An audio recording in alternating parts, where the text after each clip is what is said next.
My colleague from Utah, Mitt Romney, said, why can't we figure out a path forward?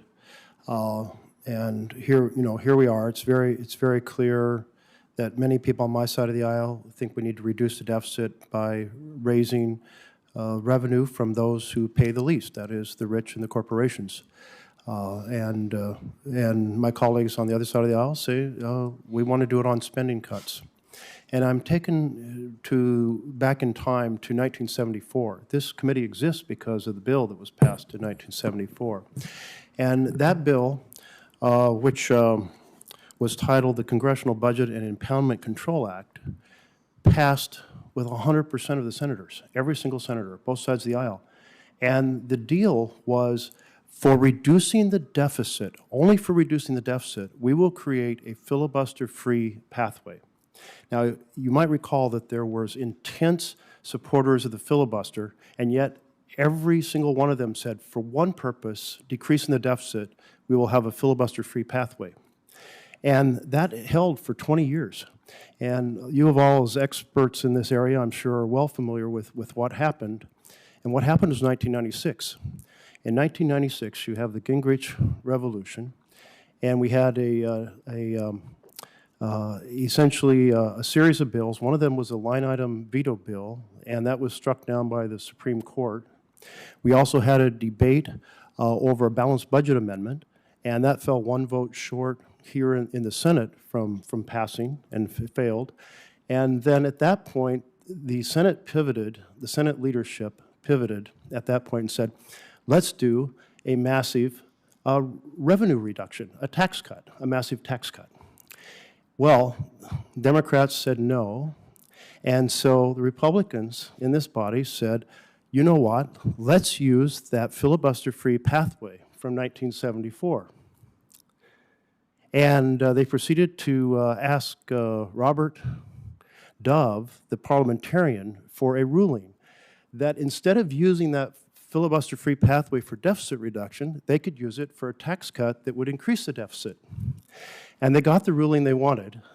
Robert Dove was previously an employee of Robert Dole, and he conceded, we will change this purpose.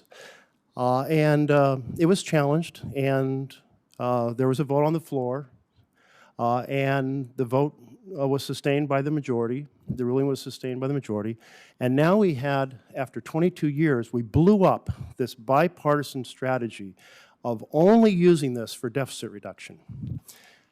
That opened the door to what we did last year with the Inflation Reduction Act, in which Democrats said, well, it's going to be used for the Republican priorities to increase the deficit. Hell, we'll use it for our priorities to increase the deficit, our particular things that we would like to see accomplished that are important to America. I just want to give this history because we quickly lose track of that this has been a struggle that we have been engaged in for 50 years. And there was a pretty significant legislation in 1974 saying, deficit reduction. We don't agree on how to do it, but it's so important, we will create this sacred, protected, filibuster-free highway. And then it got blown up in 1996. And here we are kind of having the same question on how do we reclaim that. The former chair of this committee from North Dakota, he proceeded to change the rule back to saying it could only be used for deficit reduction. Kent Conrad rule. And immediately, as soon as the Democrats were out of power here, Republicans changed it back. And so there's a lot of posturing over who's right and who's wrong. The fact is we have failed as a Senate to wrestle with this, and we blew up the one tool we'd come together universally to support. And are you all familiar with this history, Dr. Zandi? I'll have to say I forgot a lot of it, but that was very helpful, yeah. And Dr. Vickner, this is in your bailiwick? Yeah, Senator, you're spot on. So let me take the moment to, one, thank you for bringing it up and make an offer to the chairman that if the chairman and ranking member want to reintroduce the Bipartisan Congressional Budget Reform Act, I would like nothing better than to spend hours up here testifying about the benefits of biennial budgeting, making the budget resolution stronger, going back to having deficit reduction a priority and how to do that. I would welcome the opportunity, sir. Well, my commentary to not using, if you will, the debt ceiling in this fashion, in which we hold each other hostage. This has happened because we blew up the common collective tool that we worked out in 1974 and that worked for 22 years. And so this is a very dangerous path we're on. We're on a game of chicken, and it may very well blow up the economy. And I'm a blue-collar kid, still live in a blue-collar community, and I'm thinking about the folks who have the car loans on adjustable, they have adjustable rate mortgages, they're worried about the interest rates on their student loans, and they're all going to be really hurt. Not a lot of people have stock, but some of them have some stock through we're fortunate to have an IRA or something to that, and so they have that little bit of savings there. They're going to be hurt on that if the stock market crashes. I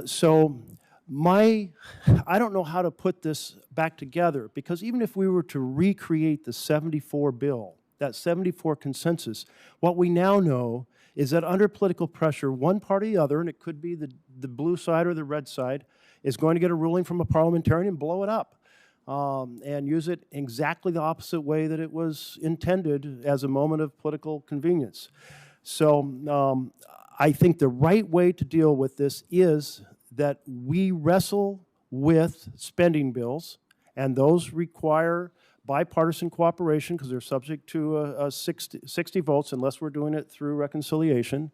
We wrestle with the revenue side. If those things, that's what produces a deficit, the difference between revenue and spending. And so, but when the bill comes due, I'm always reminded of President Reagan saying, "You do not mess with the American debt." And I'm not sure how he phrased, but basically with American credit. I'm out of time. I actually wanted to ask a bunch of questions, but I wanted to bring up that piece of history because it's relevant to what this committee does and wrestles with and the impasse we're at today. It is important history, and as I turn to Senator Scott, I would say we actually got pretty close with NZ Whitehouse. It made it into the bicameral bipartisan debt commission, and it passed there in bipartisan fashion, as I recall, perhaps even unanimously, and then neither body took it up on the floor. So don't think that there isn't an avenue to complete the work that so many have talked about. It is there. Senator Scott.